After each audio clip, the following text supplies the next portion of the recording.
અમરેલી લોકસભાની ચૂંટણીમાં કોંગ્રેસ દ્વારા કરાતા પ્રચારનો વિરોધ કરવામાં આવ્યો છે। અમરેલીના જયસિંહપરા વિસ્તારમાં શિવાજી ચોકમાં કોંગ્રેસ પત્રિકાનો વિરોધ થયો હતો। કોંગ્રેસ દ્વારા મહેનતાણું આપીને મહિલાઓ દ્વારા ટેમ્પલેટ વિતરણનો વિરોધ કરવામાં આવ્યો છે। કોંગ્રેસના પેમ્પલેટ વિતરણ કરતી મહિલાઓએ મહેનતાણું લઈને પત્રિકા વિતરણ કરતી હોવાનો સ્વીકાર પણ કર્યો છે, જેની ઠુમ્મર કે વીરજી ઠુમ્મરને તેઓ ઓળખતા નથી તેવો વિડીયો પણ વાયરલ થયો છે। કોંગ્રેસ પત્રિકા વિતરણ કરતી મહિલાઓનું નિવેદન મોબાઈલ કેમેરામાં કેદ થયું હતું। ભાજપ દ્વારા કોંગ્રેસના થતા પ્રચાર પ્રસારમાં અવરોધ ઊભું કરતું હોવાનો કોંગ્રેસનો આક્ષેપ પણ સામે આવ્યો છે। કોંગ્રેસ અને ભાજપના કાર્યકર્તાઓ આમને સામને આવ્યા હતા। અમરેલી લોકસભાની ચૂંટણીમાં કોંગ્રેસ અને ભાજપ કાર્યકરો વચ્ચે માથાકૂટ થઈ હતી। ભાજપ કોંગ્રેસના કાર્યકર્તાઓ વચ્ચે જીભાજોડી થતો વિડીયો વાયરલ થયો છે। એકબીજા સામે આક્ષેપ પ્રતિ આક્ષેપો કરતો આ વિડીયો વાયરલ થયેલો જોવા મળી રહ્યો છે।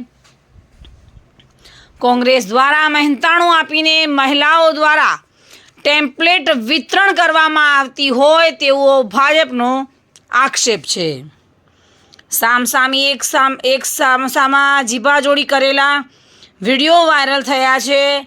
કોંગ્રેસ અને ભાજપના કાર્યકર્તાઓ આમને સામને આવેલા જોવા મળી રહ્યા છે।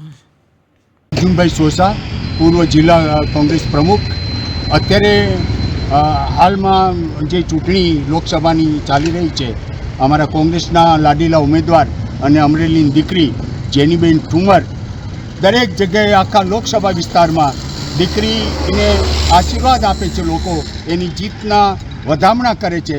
ત્યારે અમે શિવાજી ચોકમાં જે કોંગ્રેસના વખતમાં રચિત થયેલો ત્યાં ઊભા છે। આજે અમારી બહેનો પત્રિકા વેચવા અને પ્રચારનું કાર્ય કરી રહી હતી, એવામાં અહીંના થોડાક ભાજપના એવા તત્વો દ્વારા એમને રોકવામાં આવ્યા। અમને હારથી બોખલાયેલા અને હારથી હતાશ થયેલા લોકો અમારા પ્રચાર કાર્યને પણ અટકાવી રહ્યા છે અને લોકશાહીના આ પર્વમાં પોતે કલંકિત કામ કરી રહ્યા છે। એ બદલ એમને સદબુદ્ધિ આપે। અમે સૌ પણ અમે કહીએ છીએ કે ભાજપના મિત્રો જ્યાં પણ પ્રચાર કરવા જાય, કોંગ્રેસના કોઈ પણ આગેવાનો કે કાર્યકરો એને રોકતા નથી। એટલે અમારું અહીંયા જયસિંહપરામાં અમારી બહેનો સાથે જે વર્તન થયું એ ઘણું દુઃખદાયક છે અને ભાજપના આગેવાનો આ માટે પોતાની દ્રષ્ટિ દાખવે અને સંભાવથી આપણે ચૂંટણી લડીએ એવી શુભકામના અને એવી એક અપીલ કરી અને મારું વક્તવ્ય પૂરું કરું। આજે બનાવ બન્યો છે સાહેબ, એ અનુસંધાને આપ શું કાર્યવાહી કરવાના છો?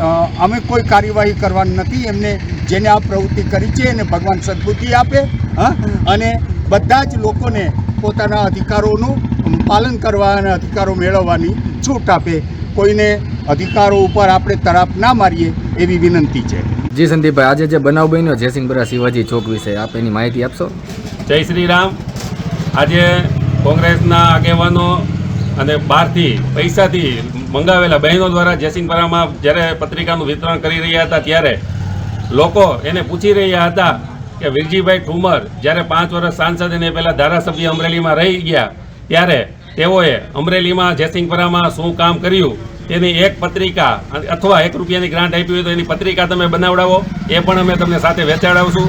એ સિવાય જ્યારે વીરજીભાઈ કિસાન વિકાસ ટ્રસ્ટના નામે જયસિંહપરાના ખેડૂતોના સાતીડાના પૈસા લઈ અને જયસિંહપરાના ખેડૂતોને એક પણ હાથી કાંઈ આપ્યું નથી, જેનું પણ જો જેણે આપ્યું હોય જયસિંહપરામાં એક પણ ખેડૂતને તો એનું પણ લેખિત લેતા આવે।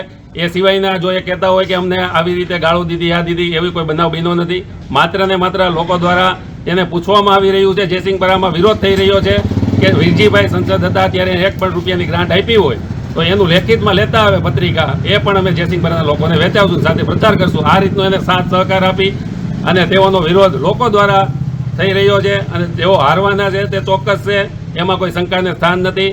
અને અમારું જયસિંહપરા ભાજપનો ગઢ છે અને સ્વાભાવિક છે આજ દી સુધી આવડા મોટા વિસ્તારમાં સાંસદ તરીકે જેની બેનના પપ્પા રહ્યા 5 વર્ષ ત્યારે 1 પણ રૂપિયાની ગ્રાન્ટ આપી નથી, એટલે લોકો સ્વાભાવિક છે પૂછવાના છે, આપી નથી એટલે વિરોધ પણ કરવાના છે।